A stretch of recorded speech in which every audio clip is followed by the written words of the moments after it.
Hello there, students. The purpose of this video is to introduce you to a source that I think will be very helpful for your research. This may be helpful in this class or in any class that you take that requires you to do some kind of study or background and seek information that will help you prove a point or explain things. This is an incredible database that is made available to you. Some of you have probably heard of it before. You may have used it in other classes, may have been introduced in your English classes, but I encourage you, anytime you do research, this is an important place for you to look. So if you go onto your Google search, you type in NC Live, and the reason why we access it through NC Live is because it's a paid database. It's a database that somebody has to pay money for, and in your case, this is something that the North Carolina government makes available to residents of the state through the library system.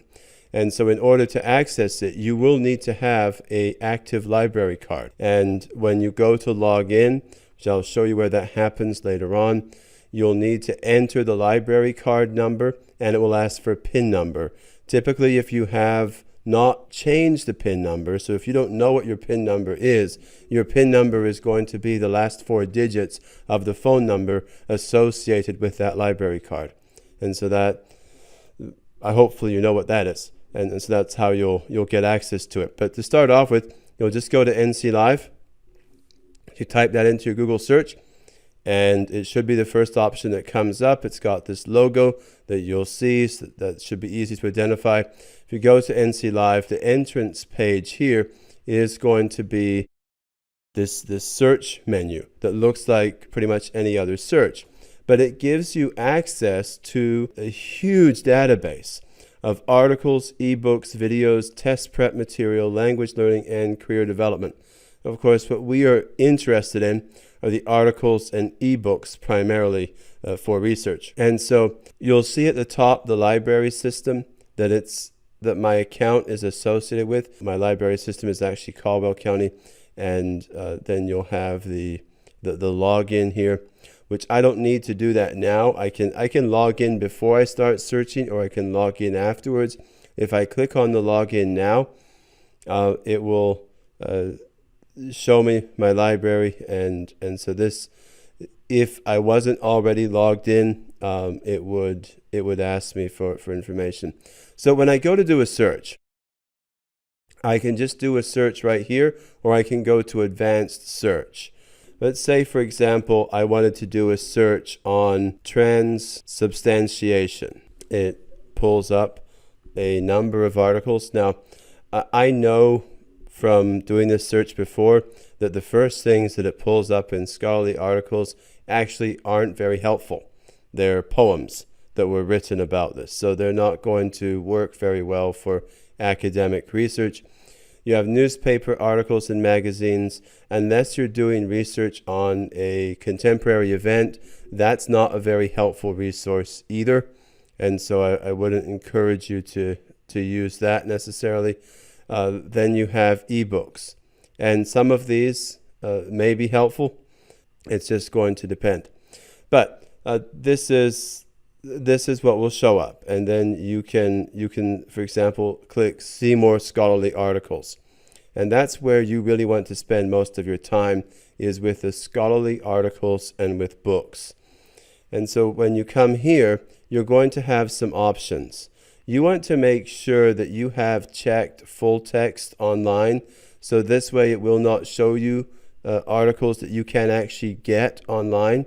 And then you also want to select scholarly and peer review, because that's the kind of article that is most academically recognized.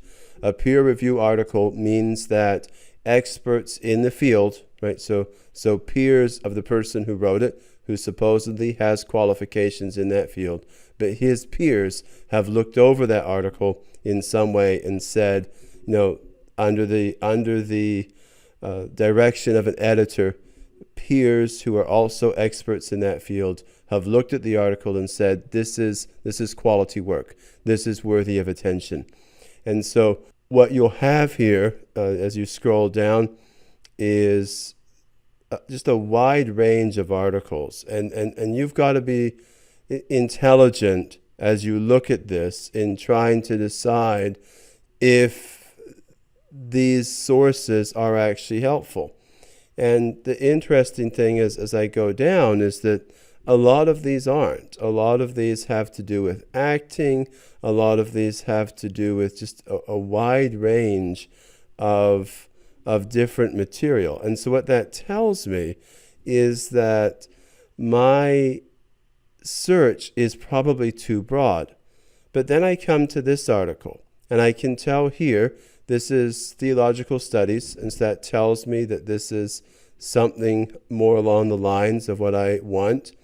And it has to do Eucharistic presence and invitation to dialogue by John McKenna. So this might be worth looking at. Perhaps the easiest way to know if it is worth looking at is to look at the abstract. So if I click on it, it will pull it up, and it may at this point ask you to log in, or it might have asked you that already. But at any rate, here you've got your abstract, which summarizes what the article is about, and it tells you this offers the context for discussing Eucharistic presence by examining our understanding of symbols. Christ's resurrection is living among us through grace, and how Christian attitude towards celebrating the Eucharist changed over centuries. He gives a historical overview of the theories of Eucharistic presence with modern critique of transubstantiation and analysis to alleviate analysis of an alternate approach using personal analogy. So that tells me this is an interesting approach to the topic. It gives an overview of the history of Christian views on the Lord's Supper, which is what it's referring to here when it says Eucharist.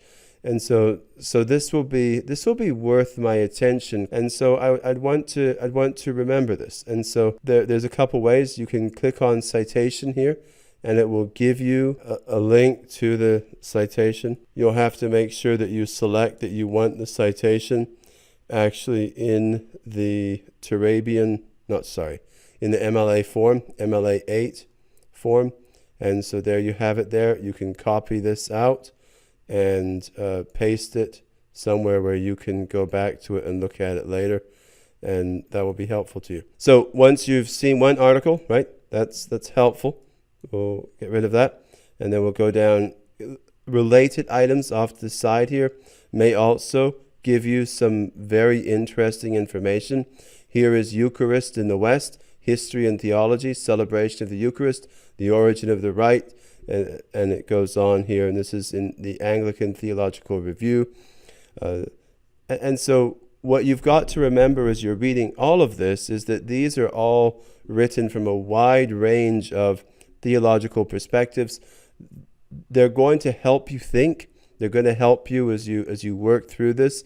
And so I'd encourage you to read widely, but to read carefully.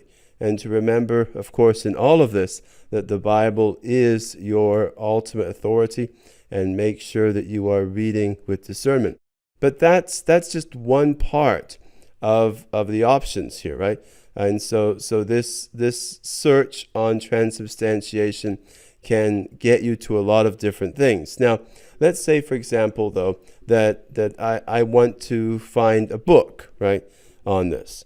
Well, then I can click off to the side here for books or book chapters, and it will give me some options, not a whole lot. But let's actually go to advanced search, because this will give me a lot more places that I can modify the search. I can choose what time period I want it to look in. I can choose the content type. And there's just a lot of different options here, and you can play around with that. But I just want to give you a broad overview. I am going to go back now to the NC Live and show you another part of this. So I'm back here at the search, right, for transubstantiation, and I want now to look at ebooks, because this will provide a large number of options as well. And again, the first few may not be helpful. It's going to take time. Research like this takes time, and you often have to spend hours going through information, trying to find things that are relevant and helpful on your topic. But that's the nature of good research. It takes time. In order to find helpful resources, you just have to spend time. So as I go down, I see a lot of options here, but I'm going to do something else just to narrow things down a little bit. So I'm going to go into advanced search, and I'm going to look at a couple different things, right? I'm going to tell it that I want actually academic dissertations. Would be one helpful place to look. And then there was another setting that I wanted to put on here. Book and ebook, okay? So I've limited those, and then I can choose the subject area that I want it to focus on, and there's a lot here. I'm going to pick though religion, and I think that's all it's going to let me do there. With those searches in place, or with those limits in place, I'll then do the search again and see what it pulls up. Now my search is much more focused, right? It's pulling from a lot fewer places, and that's going to help me zero in. Now, one of the sources I wanted to point out specifically is on here you have several books by Alister McGrath. Alister McGrath is a theologian whose writings can be very, very helpful. And this here is a theological reader. And what a theological reader is a book that collects excerpts from different writings through church history that have been focused on, okay, sorry, I've got to think about this. Okay, so Caldwell Public Library. So I wasn't expecting that interruption. But what it does is it pulls together excerpts from different writers throughout the history of the church that focus on specific topics.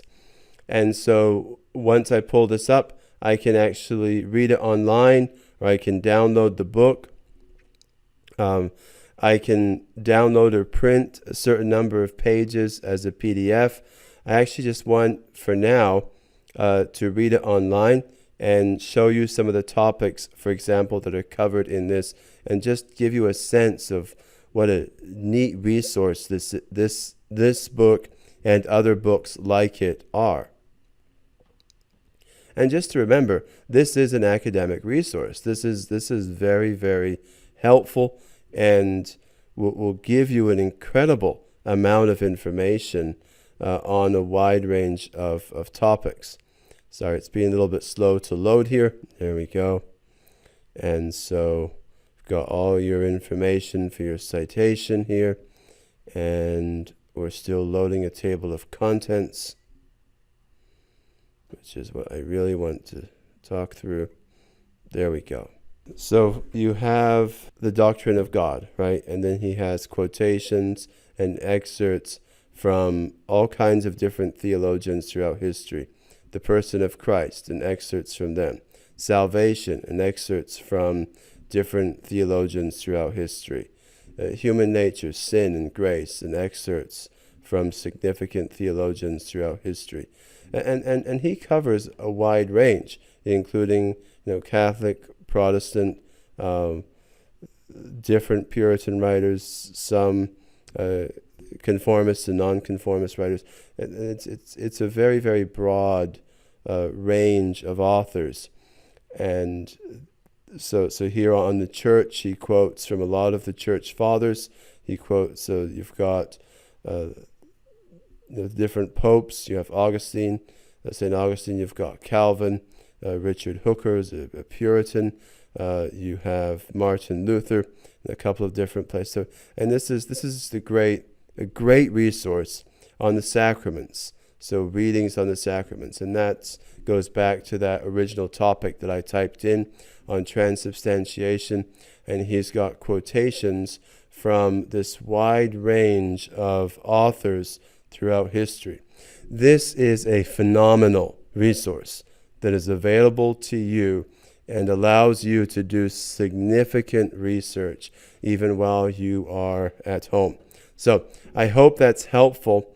Let me also say that if you go back into where we were looking at this here originally, if you click on the name of the author, so if you find one resource by a good author, you can look up other resources by the same author.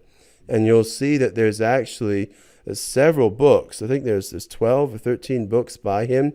And all of these, depending on what you're writing about, can be quite interesting. His book here on science and religion is fascinating. The Intellectual World of C.S. Lewis, again, just really, really good material for you to read through and to use as a resource in your study.